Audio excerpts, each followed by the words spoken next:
Hey guys, how you going? What's going on? My name is Adam Dyson. Welcome back to yet another video, and today is a really special one. And once again, I think I say that in every single video I make because every day is special. We all wake up, we all climb out of bed, and we go and take photos.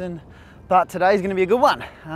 This is something I've been working on for a really long time now. Working with a pretty cool company in Australia called Nissi Filters. And yeah, this is gonna really change your photography game.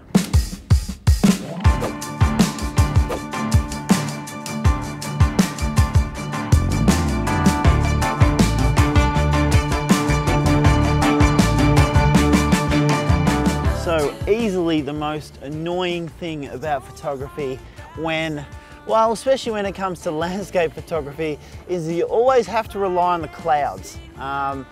If you don't have good clouds, 90% of the time you're not going to get a good sunset photo or a good sunrise photo. So what I've been working on for the last year is a filter that helps you cut through that clouds, and I'll explain exactly how it works later. But it's actually a really cool process, and we've kind of combined photography and a little bit of science, but it's really going to help you out when it comes to your sunrise and sunset shots.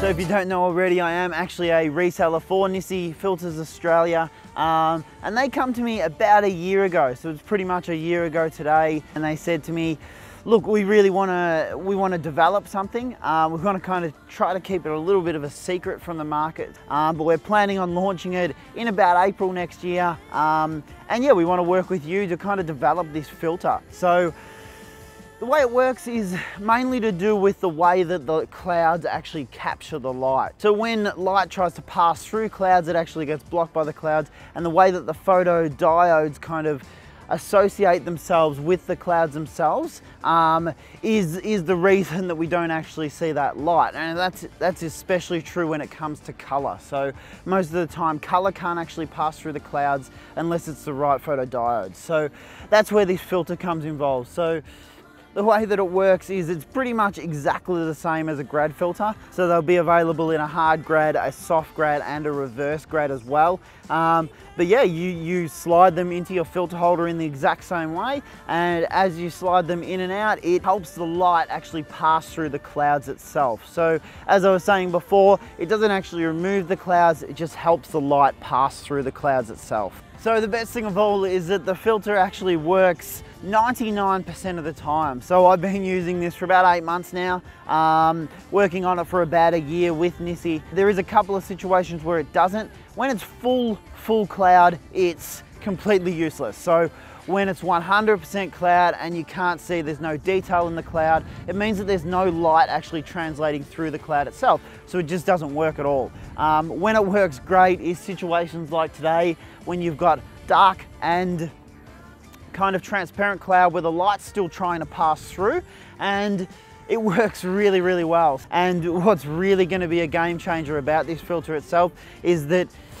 it makes photography really easy now. So I guess if we stop thinking about light and color, all we really need to do is really focus on composition and your camera settings. So if you want really blurry water, you do a longer shutter, good depth of field with your f-stop, and we don't need to think about the light itself. So it makes it kind of really fun. You can get all those shots that you've always wanted to get, which is great.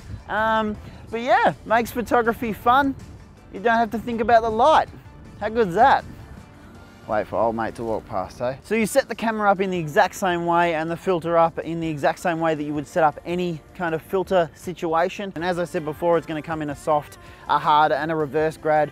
So if you wanted more light to translate on the horizon, you'd use a reverse grad, and so on and so forth. So from there, and I'll chuck it up on the screen now, but all you do is you just slide your filter in and out, and as you can see, as you slide it in and out, it pretty much just lets you cut through the cloud. And that's kind of, that's what we really wanted to develop, and it's taken about 50 iterations to actually get this filter right. At the start, all it would do would turn the sky a different color. So we went through a red phase, we went through a green phase, we went through a blue phase, and then when it started to actually work, it started to look really, really good. But yeah, it's taken 8 months of 50 iterations, but we're here and it's out and it's going to be available today. So this is what's really excited. So 12 o'clock today, it's going to be available. And if you did want to see more from the natural cloud filter, let me know. If you've got any questions at all, hit me up in the comments section below.